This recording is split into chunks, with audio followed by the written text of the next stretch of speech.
Francis Ngannou, the guy who made one of the greatest results here. He's running on a 3-fight KO streak and he destroyed Junior Cigano dos Santos with a vicious knockout. And about Francis Ngannou, well, he's a heavyweight human highlight reel. Does he still have beasts to slay to become the champion? Well, we haven't seen so many dangerous punchers like Ngannou. In his last 7 wins, he didn't need more than 2 minutes to secure those victories.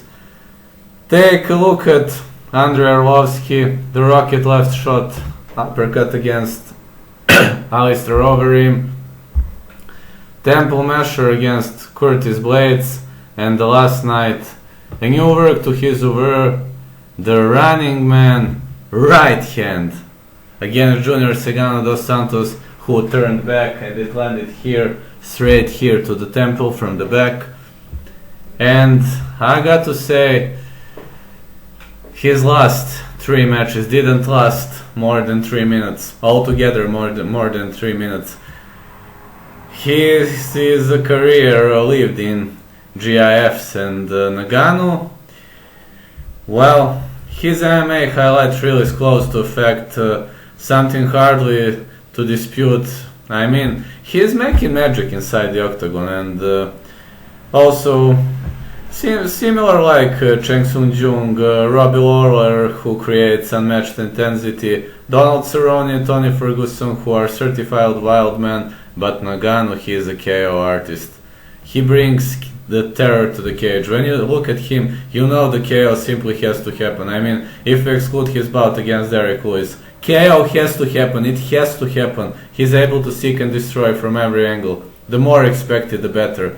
And the knockdown punch against Dos Santos, which later became a KO punch. It doesn't look like much, doesn't seem like an angle from which could he generate the real knockout power, but Ngannou's feet weren't planted and he was chasing, man, he was chasing. That's the thing about him. He is the most dangerous man. When it seems you're damn out of danger, Ngannou is dangerous, sudden guy, like an exclamation point, yet for all the excitement this amazing Cameroonian mixed martial artist brings, even he must wonder if he can summon the same type of dynamism to fight with the division's only man standing ahead of him, and that's Daniel Cormier, and that's Stipe Miocic. They're set to clash in August in a rematch of their 2018 fight, and Ngannou is, well, kinda lined up for the winner, because I'll explain later that lying bullshit head Dana White can't promise this title shot, he's kinda undecisive and so on.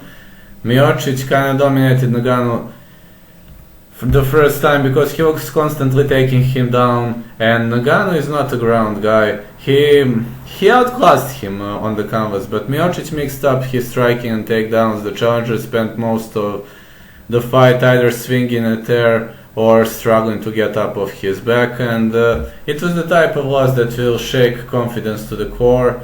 You know what happened to Derek Lewis later, and he landed only 11 strikes, but Francis Ngannou overcame the crisis, as well as you know. He publicly acknowledged that he carried the fear from Miocic's bout, but it's over, it's behind him. He bounced back to become brilliant, yet he did it, but he has a final step, you know, before he becomes the champion. Ngannou may have regained his mojo, but Moxie doesn't stop takedowns. Miocic can be relentless, you know, he used 14 attempts his first time around and the recipe worked so well. There's no question he will try it again if they rematch. Cormier, he's equipped to follow similar blueprint, a lifelong wrestler with the versatility to mix things up as it suits the situation, a master of tactics, the current UFC heavyweight champ. He would present a greater challenge to Francis the Predator Ngannou due to his skill and adaptability, and it wouldn't be a fight where Ngannou could plant his feet and throw over, he can run around the circles and land his dangerous, devastating punches. He would be forced to use some better footwork, to be very cautious, and to stop Cormier from clinching and takedown attempts. And that is not a winning formula to which Francis Ngannou is accustomed, as well as I know. Yet, is there any other heavyweight title matchup? Well, I highly doubt. I mean, Ngannou versus Miocic too, it kinda brings possibilities of redemption and revenge. And Ngannou Cormier, I don't know, it seems maybe seismic. Maybe Cormier is an all-time great, Ngannou is all-time great striker, and you mix up two different guys. I mean, you mix up a stand-up guy, boxer, and just a wrestler on the other side.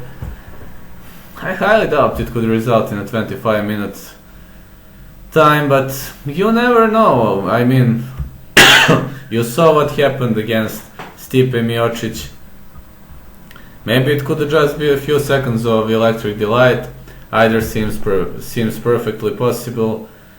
The last three Ngannou's fights have shown that he is not a marathon guy. He is capable of a psychological rebound, but have shown us only glimpses of what improvements he has made to his wrestling game. And Blades, he kinda tried 2 takedowns with him, but it was unsuccessful, half-hearted.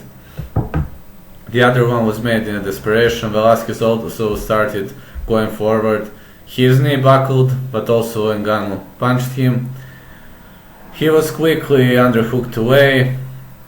The early returns are positive, but they are also, early. I mean, it doesn't kind of tell us anything about how we would respond to chain attempts, or if he would have the energy to continually sprawl and pummel out of either Cormier or Miocic survives the first round and Ngannou's energy levels deplete. Well, his cardio is critical. He's not a 5-round guy. I mean, that is one of the major problems for Francis Ngannou, and getting to a championship fight can be based on highlight reels, but winning it kind of often requires you dig deep and summon a jar of technical execution, sheer will you never quite knew you had them. For Ngannou to go from highlight reel to champion, well, it can be a tough road. He'll have to slay beasts both external and within, and whether he does it or not, the man has my attention. I mean, Francis Ngannou is a dangerous fighter, but he can't make the last step, and lying bullshit head Dana White, he can't promise the title shot, and he just said for Francis Ngannou about Miocic Cormier, this fight has to play out first. Stipe and Cormier has to play out, who wins, how they come out of that fight, what does Cormier want to do next if he wins. So there's a lot of things that play into what's next. It's not an easy as I won tonight, I'm next for the fight. We know this, I go through this every single time there's a fight. Well, I just hope Ngannou will be granted with the title shot. That is what I believe it will happen. Can he slay the beasts in his way? I don't know, man. I don't know.